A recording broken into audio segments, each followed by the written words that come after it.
Keeping all your job-related files, photos, and videos in Fergus means everything is stored in one place, easy to find and visible to your team. No more digging through emails or messages. To get started, go to the job card for the job you're working on.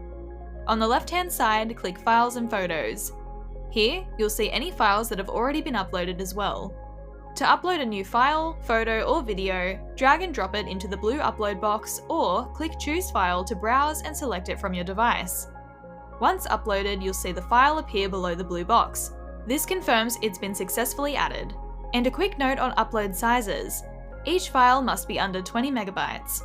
Videos can't be longer than 30 seconds, and you can upload up to 3 videos per job.